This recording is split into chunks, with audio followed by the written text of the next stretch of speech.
let's pivot into Walmart, and I think the goal of the conversation is, can we talk about cold launch? How do we get started on Walmart if you've never advertised there, you've been selling there, and we're really speaking from the perspective of an enterprise brand.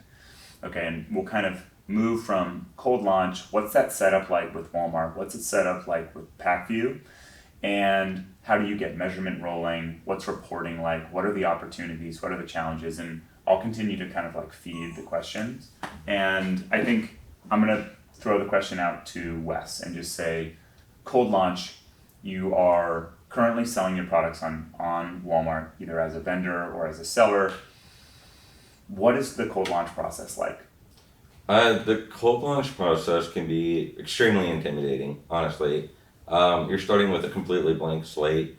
There are lots of voices in the room. It's certainly not a lack of guidance from many different sources. So I feel that many of my clients deal with a hesitation to just really get in there and start launching campaigns.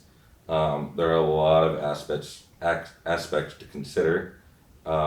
Thinking about like how to organize your campaigns, how to segment them, what products belong together. The targeting. Should this be segmented for keywords or should it be segmented for a KPI of some sort?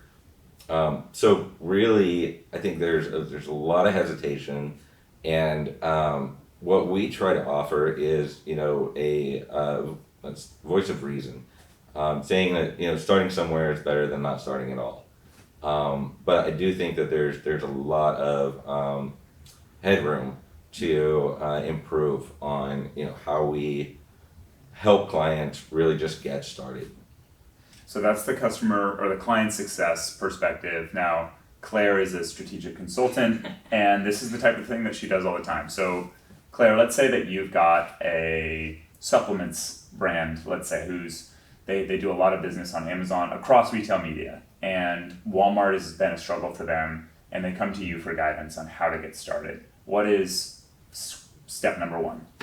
Yeah, I think there's two things that are a lot of times an afterthought, but it should be the prep before you even think about campaign setup, and that's what is your budget, and then kind of what is your goal and priorities going into advertising. And I think the biggest thing is people are looking at KPIs after they set up or trying to shift the strategy after, but it's so important to think about it before. Like how much budget do you have with the $50 a day minimum? Mm-hmm. So many people get caught up with launching a campaign structure and then they're overpacing because they didn't realize there was a minimum, and then you're spreading the peanut butter too thin across all the campaigns. So having an understanding, number one, of what your budget is and how many campaigns can you have, and then working the strategy around that. And then what are your goals? Like, do you have certain portions of your business that you really want to grow? And are you focused on, just growing sales generally, like growing share? Having an understanding of that will kind of impact what is your mix of campaign types.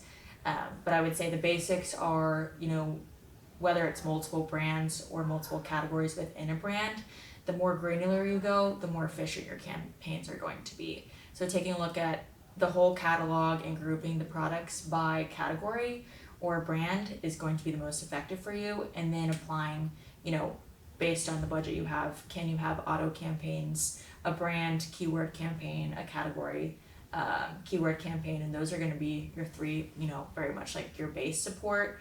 And now with sponsored brand amplifier being self-service, which is awesome, obviously a little bit more expensive, but super valuable. I think we've seen studies that those types of ads, although they're more expensive, are much more effective at driving sales. Like those impressions, it's one impression, but you're showing up to 4 products at the top of the page, and that's a great way, for new products. So I think, taking a look at that category set in your catalog, breaking it out by category, and then starting with like an auto brand category campaign. And you can always use your auto campaign as kind of a basis to see what are your products serving on, and then build out that keyword list from there.